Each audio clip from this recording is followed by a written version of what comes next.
Hello and welcome back to Operations with Void. I'm your host, Forgotten Void. This week we will be focusing on Hermes. I had a couple of videos for Hermes, one with Montpellier and one with Mainz. But the one with Montpellier goes the same route as my previous video 7 weeks back.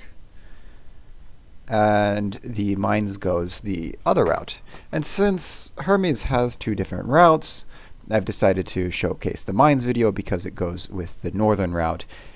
And honestly, for cruisers, they really play all the same.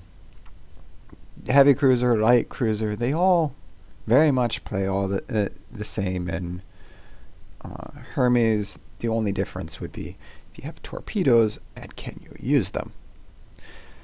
So with that, we will go into battle.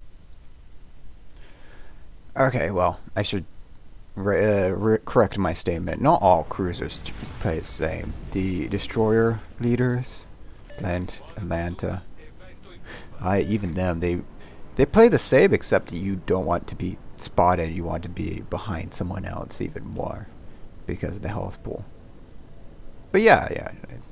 I guess for the most part they all do play the same. And since we're on the left side, we want our AA. I do use a mod to show my AA range so I can just look up, because I use so many different ships, I don't remember the AA range on all of them. And so the mod that shows my AA range and my secondary range and how much of it is left is very helpful, and so it's something I use. And in Hermes specifically, AA is necessary. Mainz, and while the German cruisers actually have pretty good AA, the Japanese cruisers, the light cruisers, they get long range AA, but it's mediocre. The heavy cruisers just have mediocre AA. The destroyers, well, yeah, they're destroyers. They don't do much. So unless it's an American destroyer and you happen to bring AA instead of defensive AA consumable instead of the speed boost, it's just okay. You're about at cruiser level.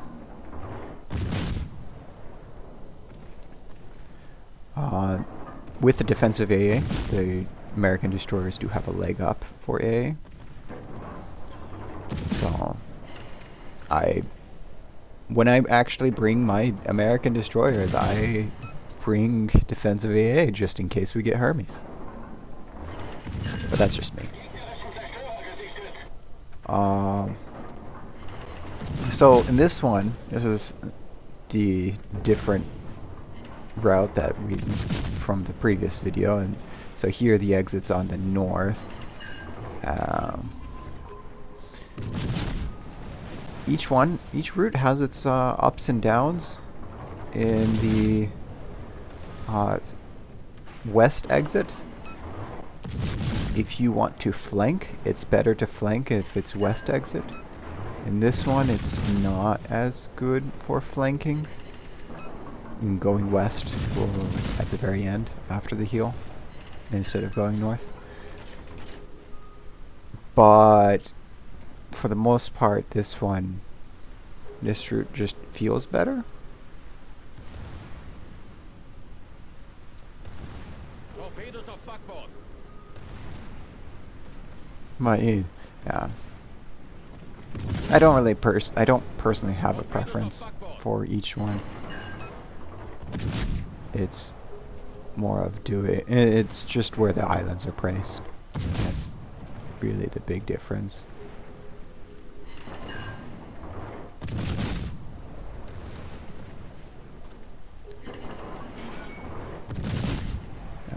Yeah, broadside cruiser, so of course we swap to AP.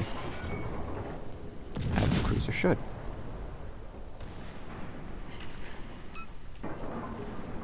We're back to 8 and swapping in between AP and HE.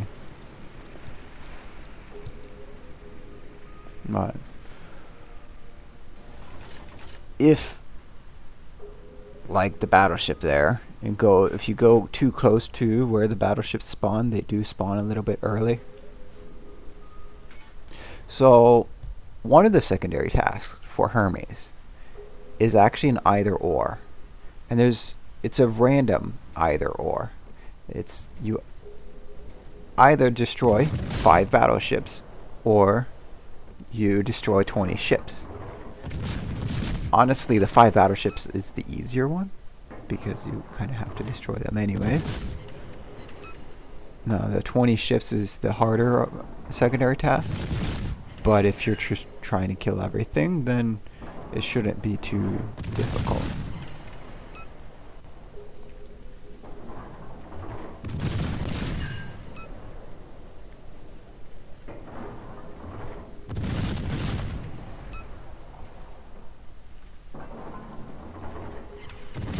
See, we're swapping targets here to set fires, because with bot increased HP, fires really help, because fires are based on a maximum HP. So bots with more HP take more damage to fires. And since they always DCP their own. And here we're actually, this is the point where cruisers split. So most cruisers could sit back and torpedo. Here we're getting a little bit close to get our torpedoes into range. But since we have a couple destroyers and some other things out here, it shouldn't be too bad. And yeah, even though the ships are out of torpedo range, when we launch the torpedoes, by using the circle for your torpedo, where your torpedo range, and then the line of where you're aiming, you can easily triangulate. Yes, using math, easy math. You can easily triangulate where your torpedoes will hit. I call it a triangle because it's where you are, where you're looking, where they are. So you have the 3 points. And so you can get a lead on where they're going to hit. And so you can make sure that your torpedoes will hit even if the enemy is out of range.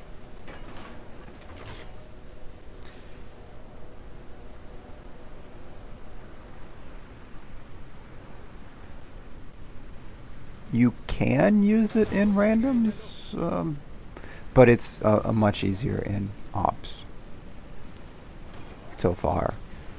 With the new update, and the asymmetric battles, and let's see. Yeah, the asymmetric battles where they're going to make the bots have different pathing patterns.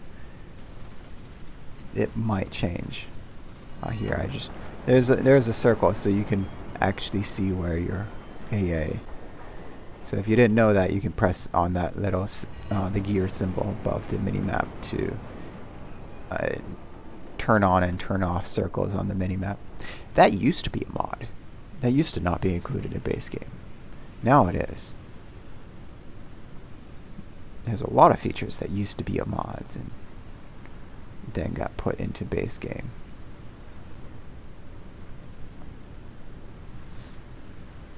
So since we're full health, we're just going to go start steaming ahead.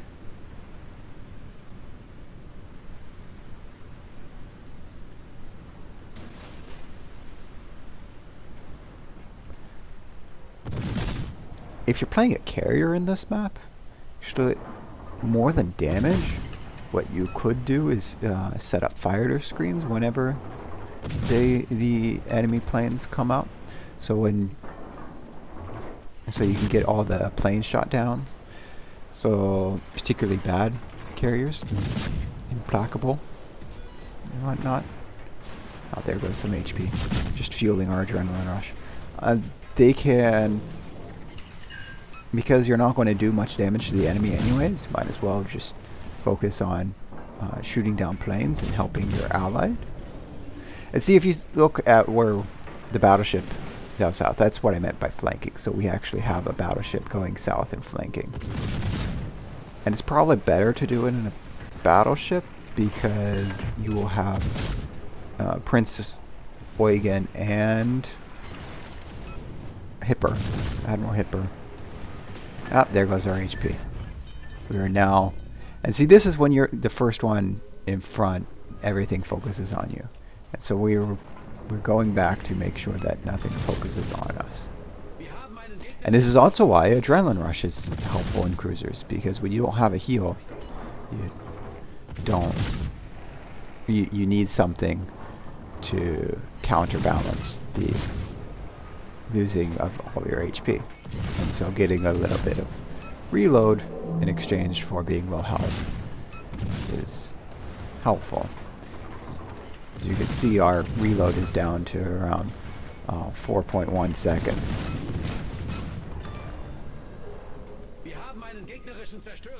Anyways, I was just saying, if you're going down south to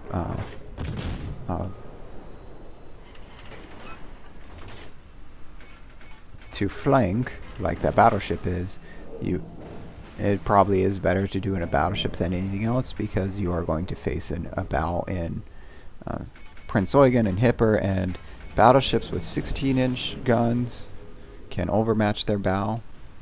I think 50. Or else 6. No, 380s might bounce on there. No. Let me check real quick.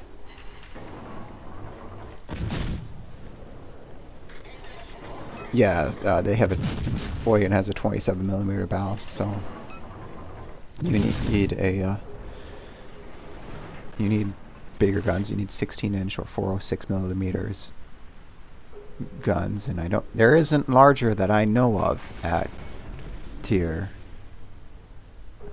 8. But yeah, you need the larger guns to be able to overmatch their bows.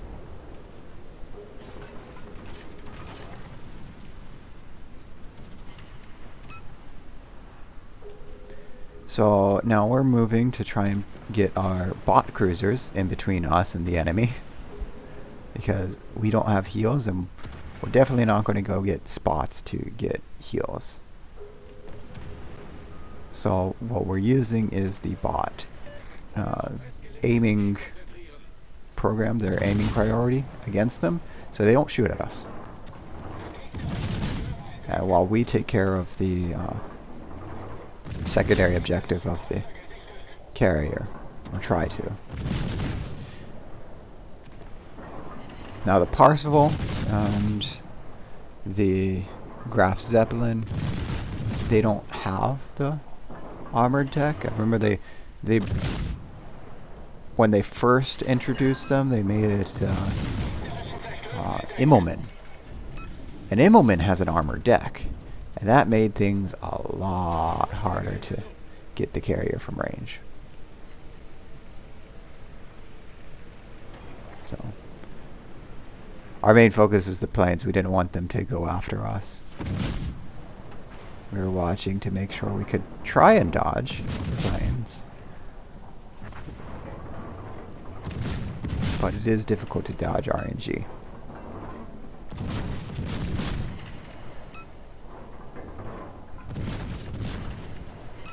And now we're swapping to the destroyers because they are a threat to everybody. They are the threat to winning the game. If you notice, they pop up around the same time, both north and south. In the northern area, you get a little bit more space to shoot at them.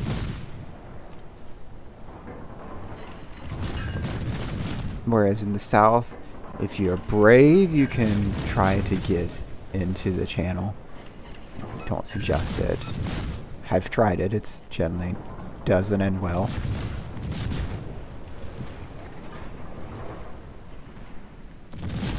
Yeah, okay, I think right there is where my doorbell rang.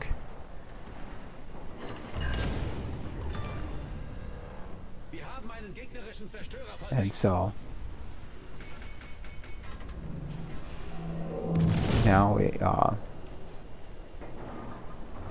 Pretty sure that was what it was, a doorbell ringing. Or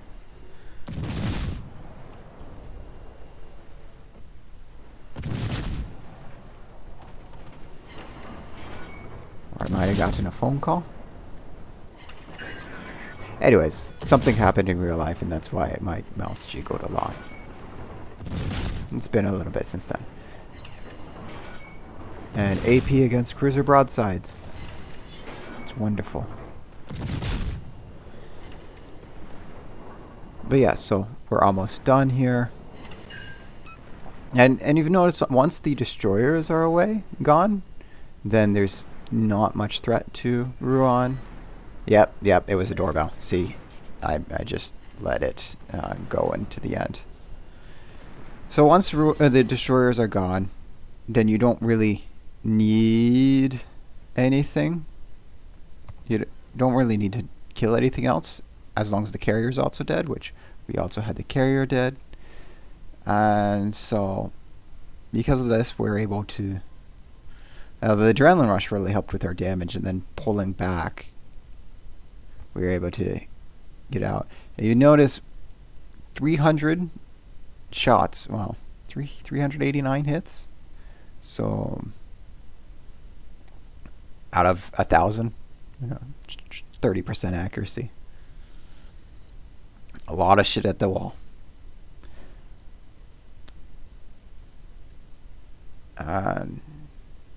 Yeah. Well, don't know what more to say. Hermes is only difficult if you're not in position when you need to be to kill either A, the destroyers, or B, when you rush up and spawn the battleships early. It's really the only times that makes it more difficult. Otherwise, I would say Hermes is not that difficult, and it's one of the easier ops. AS, you also need to have AA, but the collective AA of your team should be fine.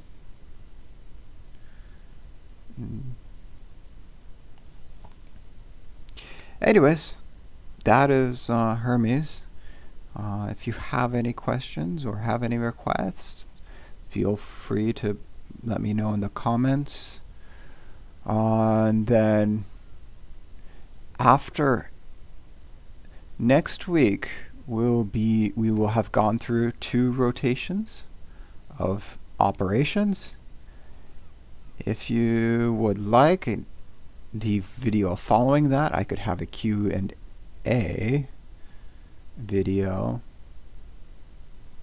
So either post in the comments here, or maybe go into the the Discord channel that I have posted and just post any questions. It could be random questions that aren't even related to ops if you want. And yeah, if you like this video, give it a thumbs up. If you didn't, thumbs down. If you want to see more, subscribe. If not, then well, that's up to you. I do hope to see you next week, but again, if you don't want to watch next week's video, that's up to you. Anyways, I hope you have a good one.